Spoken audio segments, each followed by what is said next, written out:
to invite you to meet our two speakers tonight.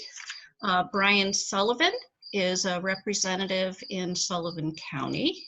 How's that for coincidence, Brian? It's District 1, and Brian lives in Grantham.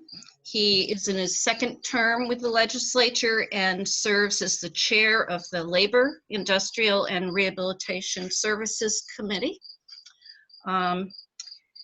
And his career started as a science teacher, and he moved on to work for the NEA, retiring from that post. Our other speaker tonight is Amanda Sears. Amanda is the director of the Campaign for the Family-Friendly Economy. Many of us know her through specifically the work on paid family medical leave and minimum or living wage work. Amanda lives in Deerfield. Just a reminder, you can use the chat for your questions. We will then, after the speakers do their sharing with us, forward to them the different chat questions as you feed them to us. And I will turn it over to the speakers to carry forward.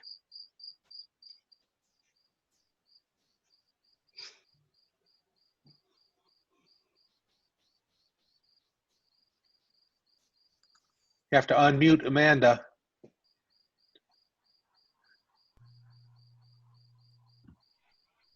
There we go. Hi, am I unmuted now? Yes. Yes, you Okay, are. great. It said I had to be unmuted by somebody else, so that worked. Yay. Well, thank you for all being here. And I am now going to try screen sharing, so we'll see if that works. Let's see here. Oh, shoot. How do I get that to work? So you know the bottom of your screen where it says screen share? Yeah, sorry, it's asking me a whole bunch of other things now. Oh, goodness. Maybe I'll just go without it if I need to. Oh, is it? I think it's working. Yes, it's working. Yeah. Great. Okay, let me just get rid of those. Okay, great. Thank you for bearing with me. Well, I figured that out. So my name's Amanda Sears and I live in Deerfield and lead the Campaign for a Family-Friendly Economy. And we are a New Hampshire-based effort working to advance policies that help people to make ends meet and be there for their families when they need to be. I really thank all of you who are here as candidates for running. We need good, informed, hardworking folks to step up and run for the legislature. So thanks so much for doing that. I'm going to give a little bit of an overview, talking a little bit about some economic data just to underpin the conversation. And talk about what we see as some of the highlights and elements of an economic agenda that works for New Hampshire families. And then turn it over to Representative Sullivan to talk more about some of the specific policies that he's been dealing with as a legislature within the Labor Committee. Oh gosh, now I have to figure out how to get this going. I'm sorry that this seems to be... Here we go. Okay. Before the pandemic, there already were underlying signs of trouble within our economy for working people. About 40% of people couldn't cover an unexpected $400 expense, which is a statistic I always start with because I think that really shows you that even though a lot of pre-pandemic economic information was pretty rosy, if you look at New Hampshire's economic data, you'll hear a lot about how we have among the top 10 in the country for the number of millionaires that live in New Hampshire, for instance, and relatively very low poverty rate. But when you actually scratch beneath the surface and you look at what's actually happening for working peoples, having 40% of people who can't afford an unexpected $400 expense really shows you how tenuous the economic situation is for many, many families. And this was, we saw this immediately as soon as the shutdowns for COVID-19 happened, and you suddenly saw that one of the big problems with closing schools was the amount of families who wouldn't be able to feed their kids without school lunch. And the amount of need that was evident very quickly at soup kitchens and food pantries around the state. So you have very many people in the state who are struggling to meet their basic needs, especially if they have health issues. And, you know, when you then add into the situation that we had pre-COVID, the widespread unemployment and the caregiving needs that increased for people without school to send their children to, and with daycares closing and adult care programs for adults with special needs closing, you know, these really shook the financial foundations for working families, as well as, you know, for all of us, just shook up everything. And COVID disproportionately impacts people who are the most vulnerable, both from a physical perspective, affecting the health of the most vulnerable, but also the economically most vulnerable, with lower wage sectors working, losing more work for more periods of time as we go through this crisis, with the sectors like retail, accommodations, and food service being especially strongly hit. I just updated this slide that you're looking at right now from a presentation I gave just a couple of years ago. I used to have 3-year older data. This is the data that's most recent. It's this Economic Policy Institute comes out with a study every couple of years about what it takes in different places across the country to have a basic standard of living. And so this is for Manchester, New Hampshire. This is for a family of 4. It's 2 adults who are working with 2 young children. And this is what it takes in New Hampshire to meet their basic needs. And I said I just updated this today, and the data was that it increased from was just less than 3 years old. If you look at the bottom number here of the annual total, what this family needs to meet their basic needs, it says $83,721. Just under 3 years ago, that was $71,939. And so in less than 3 years, the increase that a working family of 4 needs to meet their basic needs in New Hampshire increased $11,782. That's an enormous increase over 3 years. Some of the things that, if you dig into this, you know, this is for very basic needs. And this data all is New Hampshire specific. You know, so if you dig into it and look at the housing costs, for instance, for a family of 4, these are very modest expenses. But when you add them up, it shows that what a family actually needs to make ends meet in the state of New Hampshire today. And you'll see a few things. One, for a family with children, the highest expense on here is childcare. And this is for a family, this is what it costs for a family with 1 child under the age of 1 and 1 child aged 2 to 3 in New Hampshire. So that's the highest expense that families in New Hampshire have if they are working, 2 working people that need to pay for childcare to care for their children. When you look at the total here, $83,721, that's a lot of money that a family needs for a household income. The poverty line in New Hampshire is, for a family of 4, is about $24,000 per year. You'll see there's a big delta there between $24,000, which is the poverty line, and $83,000, which is what a family needs to pay for their basic needs. And yet here in New Hampshire, in Manchester alone, where this data is all from, 1 in every 4 kids lives in poverty. So lives in a family with under $24,000. In 2018, the year that this data is from, 1/3 of New Hampshire households have yearly incomes under $50,000. And 1 in 5 have incomes under $35,000.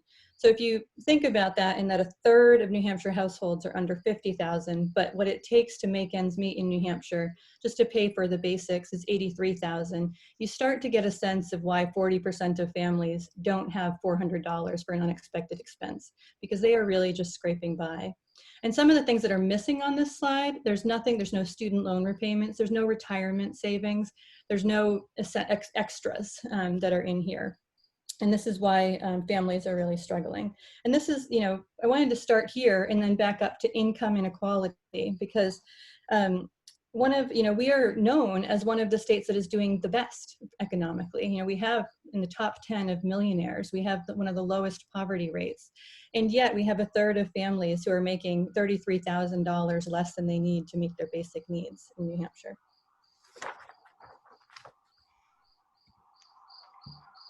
I noted that childcare was the biggest expense on that that last page. The price of childcare is going up and up for families, and meanwhile, the incomes of families with children are stagnating or going down. Some of the data here, the little bar graph shows you that for the share of income that's spent for childcare among families, and for families that have an income of $51,500 or less. So that's what's the first bar here, the less than 200% of the federal poverty level. They are paying on average 35% of their income just for childcare. And that's just so that they can get out the door and make ends meet and earn some income. And then you'll see that as families are doing better and making more, they are spending less and less of a percentage of their income on childcare. This makes really big decisions, leads families to really big decisions, whether they can afford to go to work, if they can afford to pay for childcare or not. And so childcare is something that we have very high on our list of our agenda of things that we need to be addressing from a policy perspective in New Hampshire and nationwide. New Hampshire has the highest workforce participation of women in the country, and so that's something to be really proud of. But it also shows, if you look at the economic data on one of the previous slides there with what you need to make ends meet, really it's less of a choice and more of a need that is drawing all available parents and people into the workforce. But our policies haven't kept up with the needs of families when you have all available adults in the workforce. So for instance, on the left, you'll see that low-wage workers are, by and large, they're more likely to be women. On the right, you can see what the access to some policies that help people to be there for their families look like in terms of difference of access. So that's particularly for women. You'll see that in the higher income women have much more access to paid sick days and paid parental leave and paid vacation, and very low amounts of access to paid sick days, paid parental leave, and vacation time for lower income women. What this means is that if we have families that have all available adults in the workforce, there's no June Cleaver at home at this point, waiting for the kids to get back off the bus when that does start happening again.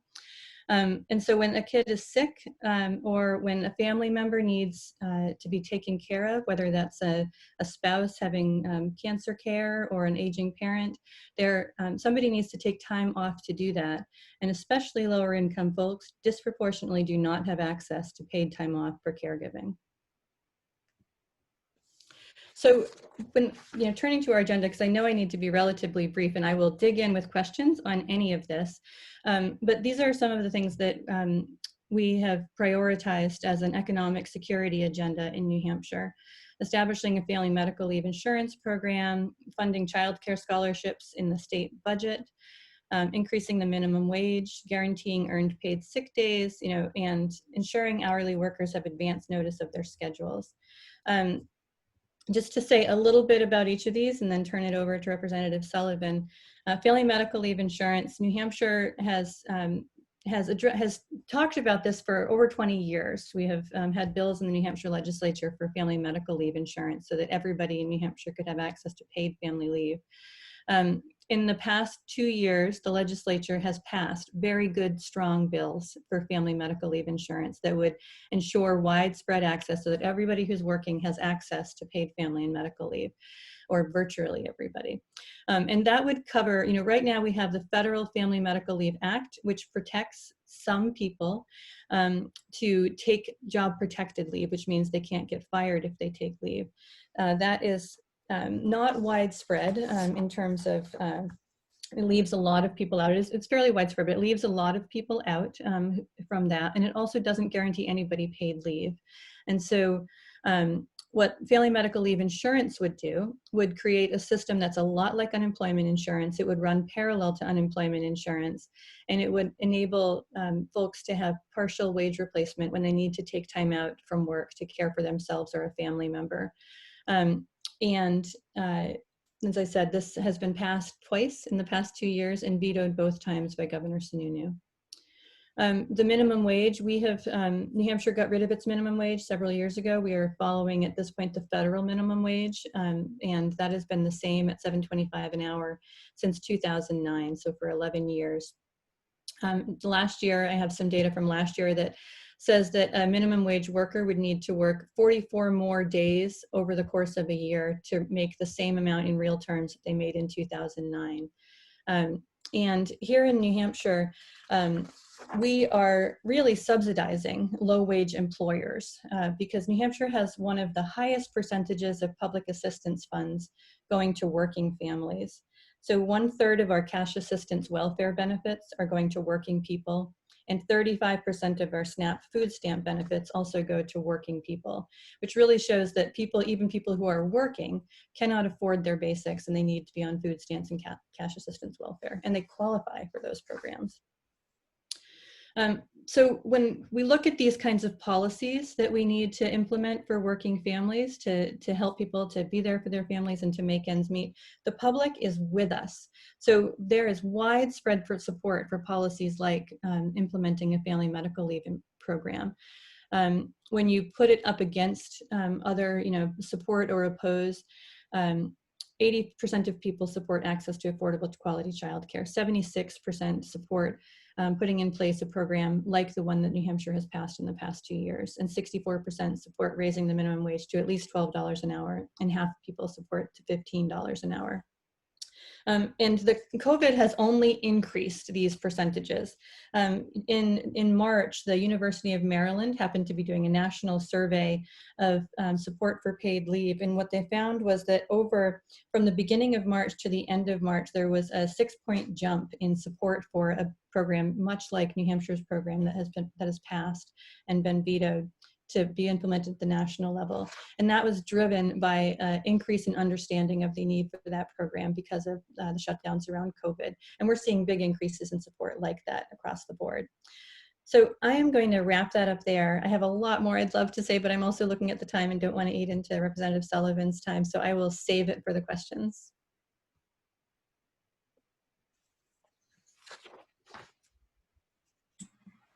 Thank you, Amanda. Hold on. Brian, one sec. There you go. Got it. Yeah, I muted myself again. I had dogs jumping around upstairs. The world of Zoom. Yeah. Thanks, Amanda. I want to start by saying that Amanda is a good example of how we know lobbyist is not necessarily a dirty word in Concord. Amanda works really hard and is a great resource for issues like these. And during the hearings for family medical leave and minimum wage, she was a great resource to have there. She organized things, and usually she would that cleanup at the end of a hearing to make sure that all the high points had been made. So thank you for your hard work, Amanda, and stick around. We need you. Thank you. Just like to touch on some of the legislative history that goes with the bills Amanda mentioned, and a few of the other bills that came before the Labor Committee as well. The paid family medical leave was indeed a bill that was ready for prime time. I mean, we get a lot of legislation that has not really been completely put together, but it was a good, solid piece of legislation. It was ready to be implemented, and would have worked out of the box.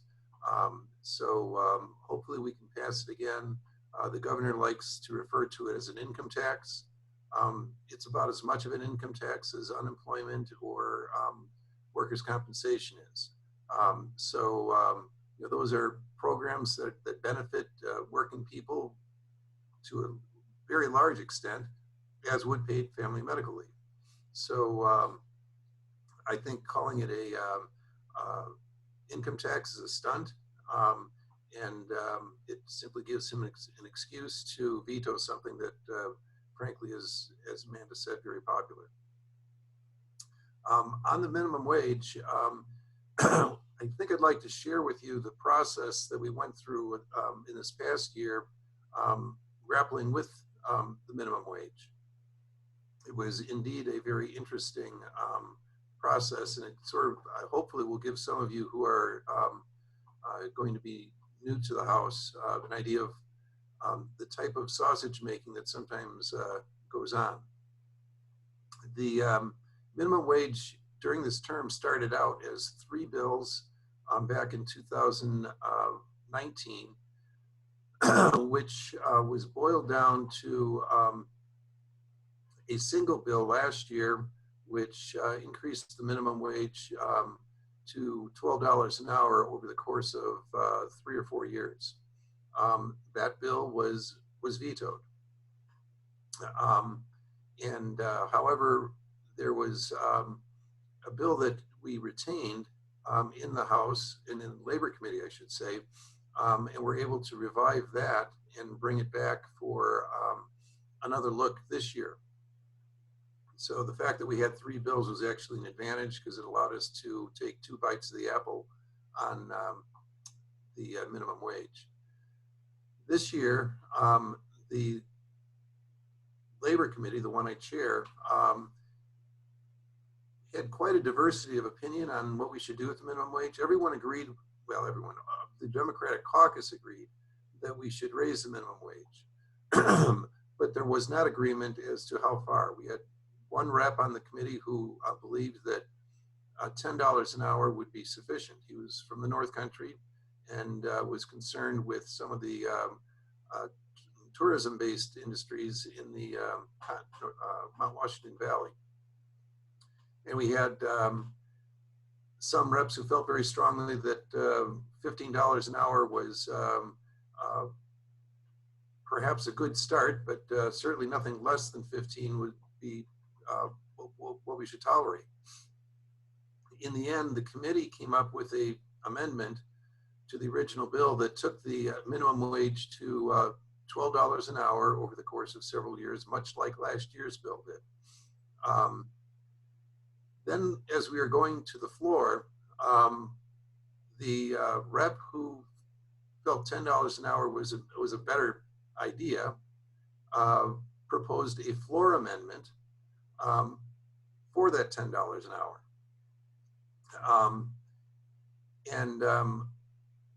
Representative Schultz, who's on this call tonight, came up with another amendment which took us to $15 an hour over the course of, I think, 4 years. And the way it went on the floor, and my head was spinning through the process, but basically, when a bill is hits the floor, the first thing that is done is if there is a committee amendment, that amendment is voted on before there's really any discussion. So the first thing that happened was the $12 an hour committee amendment was passed. Democrats backed it, and it was passed by pretty much party line vote. The second amendment that came up and was the $10 amendment. And we pretty much expected that amendment would be voted down because most of the Democratic caucus wanted either 12 or 15. However, at the last minute, our Republican colleagues have a way of waving handkerchiefs around, red and green, because apparently their caucus can't get their votes straight. So they have to be told by Al Baldessaro, who stands up front with his handkerchiefs, how to vote. So at the 11th hour, or at the last minute, he tucked his red handkerchief away and pulled out his green one. They apparently decided to back the $10 minimum wage and wanted to try to scuttle our opportunity to have either 12 or 15. That amendment passed with a combination of Republican and Democratic votes. At that point, the committee amendment was dead.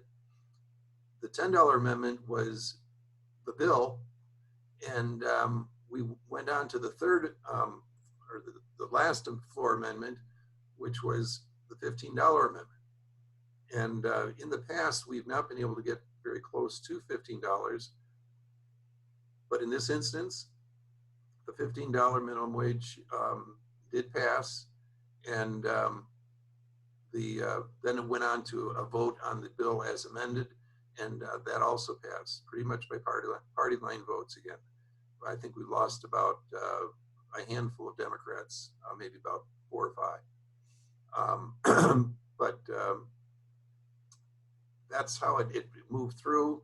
It was very unclear how it was going to land, but in the end, I think we had a good outcome. But again, I was just before, as we were coming on, reading the governor's veto message on that. And I think some people, I think the attitude of Republicans is we have to take care of businesses and not force them to pay a higher minimum wage during the time of an economic slowdown.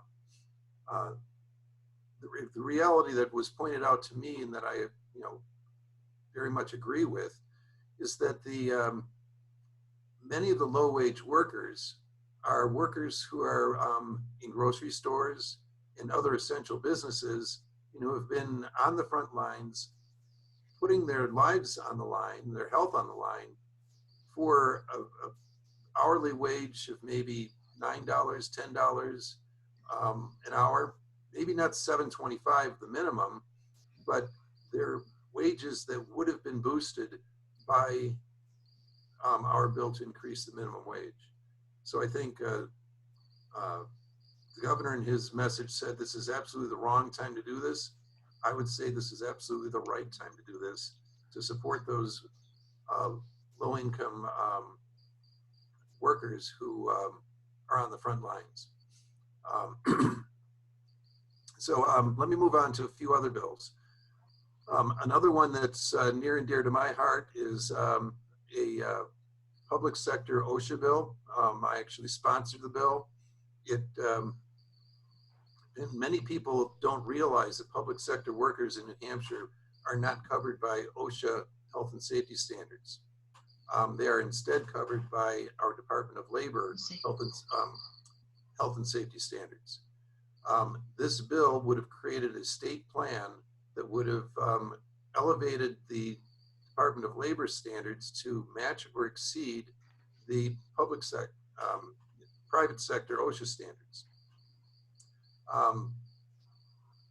I think this is a very important bill. Our teachers, our municipal workers, our state workers, our county workers ought to have the same safety standards that the private sector has. I don't think it would be a giant leap to get there, but it would increase our level of inspections. Our inspectors would be much better trained because they'd be trained by OSHA. And we would also have federal funding to help support the Department of Labor's public sector safety program.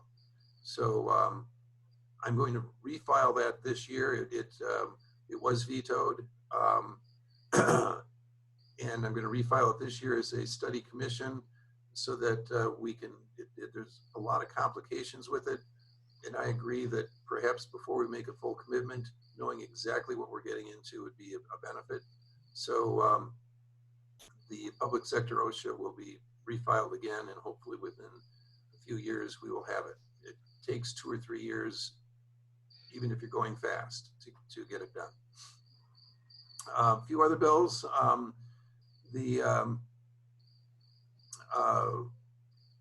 One of the ones that comes up on the Republican side against organized labor is right to work.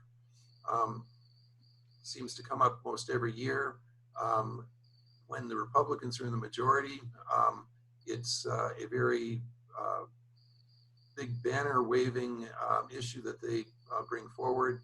They did bring it forward this last year, or in 2019, I should say. It was not a lot of fanfare because they knew they couldn't get it passed with a Democratic majority. But basically, right to work would indicate that people who are in a union, an employer that's got a collective bargaining for its employees, no one could be forced to either pay dues or pay an agency fee in lieu of dues. So it's basically a union busting, union weakening program that Democrats have fought against for many years, and we've successfully kept New Hampshire from becoming a right to work state. Some of the big union states have actually gone that direction. Wisconsin and Michigan have become right to work states in recent years. We'd like to keep New Hampshire on the other side of that. A bill that came through but was vetoed this year in support of collective bargaining is the card check bill. This would allow a bargaining unit to be formed in a private or public sector workplace if the majority of the potential bargaining unit members sign a authorization card. It simplifies the organizing process, and you're able to organize a bargaining unit without necessarily having to schedule an election. So we've had it in the past. It's worked well when we had it. We'd like to get it back, but I think we need probably a more favorable person in the corner office in order to make that happen. A few others, I'll try to move quickly. Ban the box. That's actually a bill that passed this year, sort of. My good friend, Representative Mike Cahill, sponsored the bill. And basically what it does is it makes it illegal for an employer to ask someone about their criminal history until they're actually at an interview. So it doesn't prevent them from taking that into consideration, but at least puts someone with a criminal background in the room with an opportunity to explain what happened, what gave them that criminal history, and also what they've done since they developed that history to rehabilitate themselves. So there's nothing more important to someone coming out of prison than having a job in order to stay out of prison. And this simply gives them a better opportunity to be in the game. The problem with the bills that was passed this year is that the Senate, one of the Senate Republicans amended it to cover only public sector employees. Unfortunately, many public sector employees have to have a criminal background check, such as teachers and all other school employees, police, and so on. So some employees will be covered by it, but the entire private sector and much of the public sector will not be. And Representative Cahill was so upset with that change that he actually opposed the amended bill. We didn't agree on that matter. I felt that perhaps it would be an eighth of a loaf might be better than no bread at all. And so basically we did pass it through the House, and the governor did sign it. And next year I would be astounded if Representative Cahill does not come back with another bill that would cover all employees, with the exception of those who have a mandate for a criminal background check. So I expect that one to be back. Representative Cushing has regularly proposed a credit privacy bill that essentially would prevent employers from using credit history in employment decisions. Our argument in favor of this concept is that lots of things can make someone's credit go south. Frequently things are beyond people's control, getting laid off, or otherwise losing a job, becoming ill. Lots of good people, good workers have poor credit for reasons that are beyond their control. So that one I'm sure will be back again as well. Hopefully it will pass. It's been vetoed also. Brian? Yes. Can I interrupt for a moment and kind of push this out to some of the big issues for you? This Sure. would be both for you and Amanda. I think one of the things we're all very aware of is that we could be right back where we started in terms of the composition of who's in office, with the House in Democratic hands, potentially the same governor, maybe not much of a change in the Senate. If that's the case, what will the strategy be on some of these bills that we've been working on so hard? This certainly would fall into Amanda's category, and a focus on the wage. And with the strategy, how do you take into account the impacts of COVID? For example, probably, Amanda, most of your information is pre-COVID. We certainly can see some arguments that can be made, but given the economic climate, is it likely to strengthen our hand, or what are you speculating in terms of strategies? Let me grab, I'm gonna turn it over to Amanda in a second, but I guess one strategy with regard to the public sector OSHA, my understanding is that the governor, even though he vetoed the public sector OSHA this year, he's given some indications that he would support a commission, which is why I would reintroduce the bill as a commission so that it might have a better chance of coming through. Some of the other ones, I think, if he is still in that office, things like minimum wage, I think, are not likely to survive unless we have big uprisings from the public demanding it. It's unlikely that it'll go through. And Amanda, go ahead. Yeah, it's a big problem. It's a big, huge problem because we, New Hampshire elected a legislature in 2018 that came in with so many great ideas and went right to work and executed on them and did a great job. And the governor has been a barrier over and over again. And I don't see that letting up if he is reelected. And so I think that's a really big problem.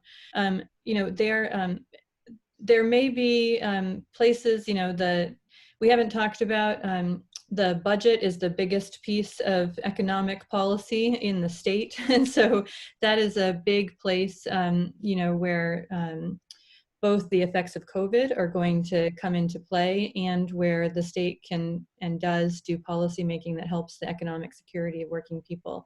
That there are going to be a lot of threats to that due to the amount of income that we're expecting the state is going to lose due to COVID, and the amount of need that people have. And so there's going to be a big disconnect there, and that's going to be a challenge.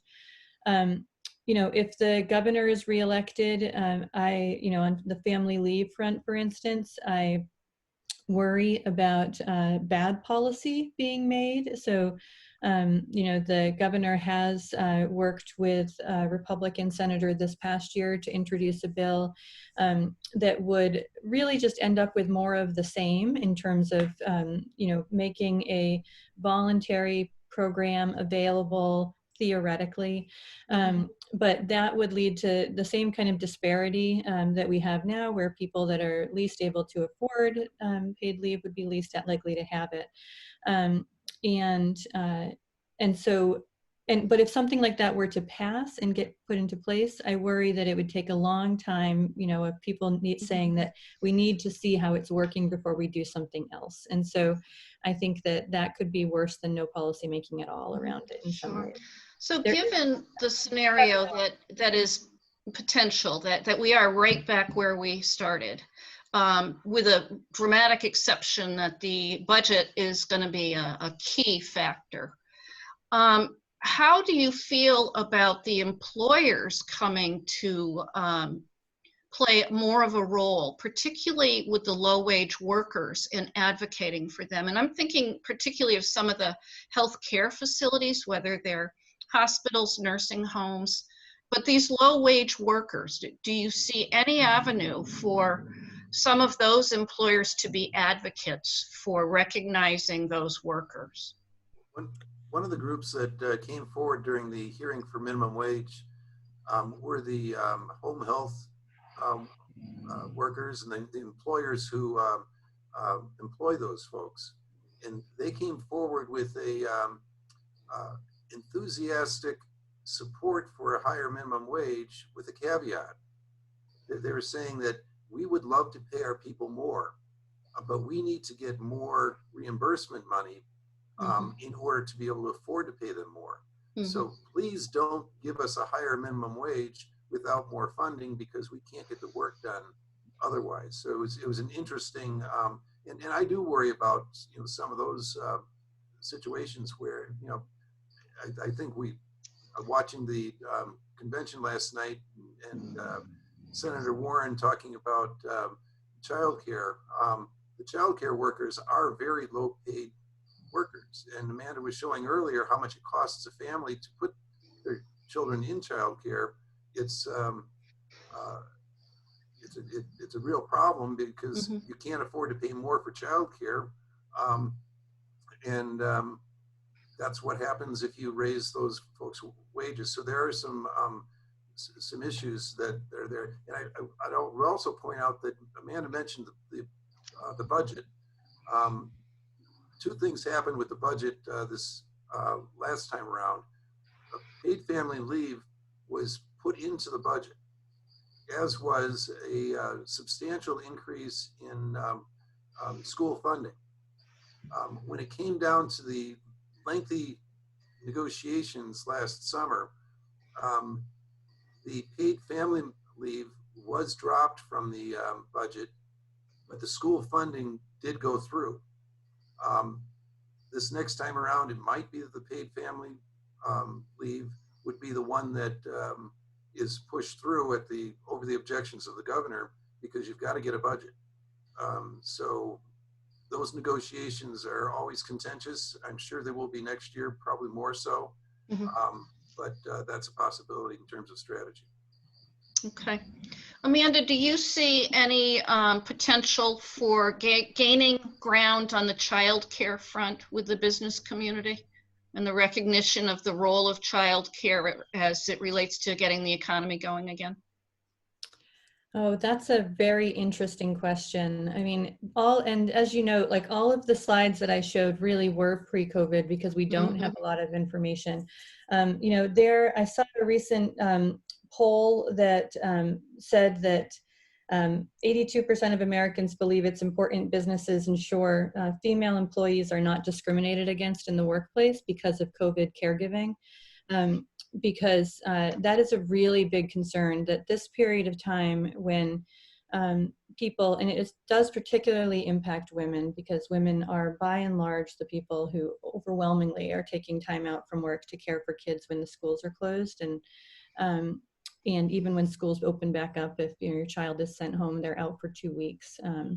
So there is a big concern amongst labor advocates that there's going to be there already has been, but that we are facing over the coming months, a real ripple effect and/or tidal wave effect with working people, particularly low-income people, and particularly caregivers, with their ability to maintain their employment. And so I think that is a big concern. I don't, you know, I do know that there are stories here and there of businesses, you know, getting creative with caregiving, or with allowing, you know, people to bring their kids into work, or being a little more lenient with them while they're working from home and having kids, you know, jump into the Zoom on the background. But I don't think that we can leave as a solution, you know, that just businesses picking up and doing the right thing, because I think that what's going to happen is that the most disadvantaged and the most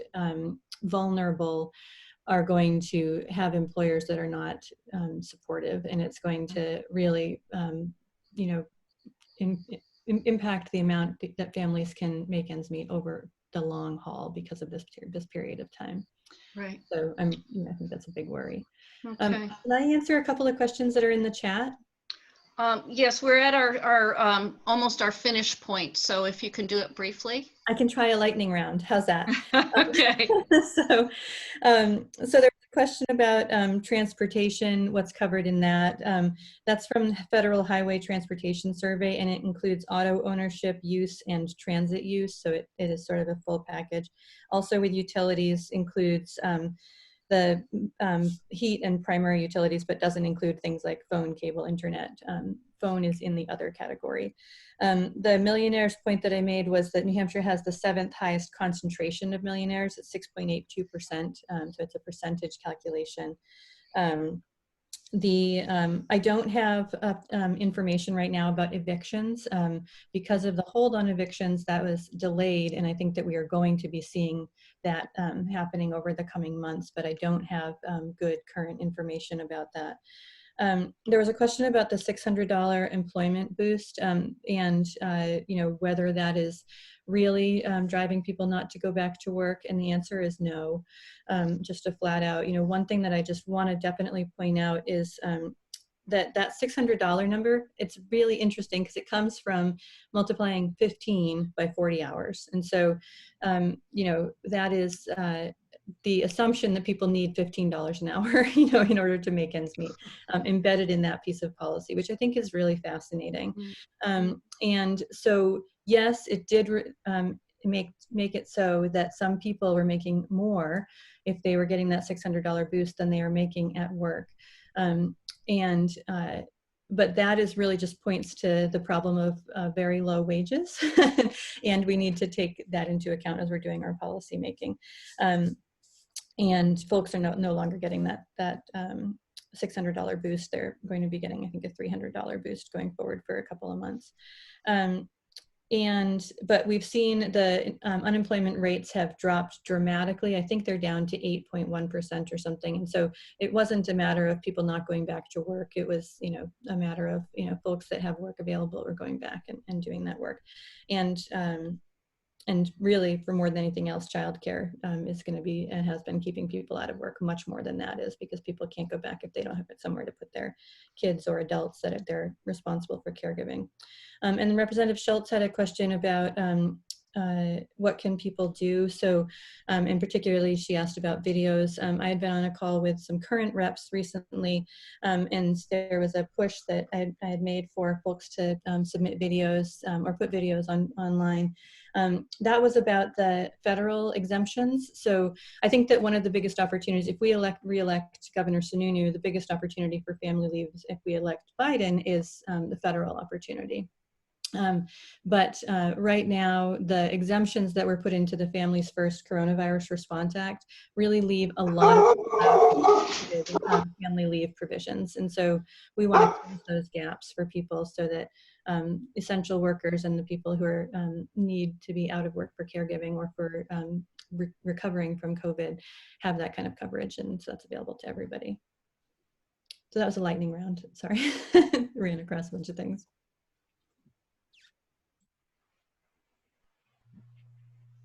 That was great. I would like to point out that both Amanda and I put our email addresses at the top of the chat list. So if there are other questions or concerns, or if you want to ask about specific bill numbers or anything like that, feel free to email. The address I gave is my Gmail. It doesn't get clogged up like my legislative address does. Okay, well, thank you very much, both Brian and Amanda. We appreciate it. The next Zoom is on Tuesday, and it will be on the budget. So I hope many of you will be joining us then. And we're all set for this evening.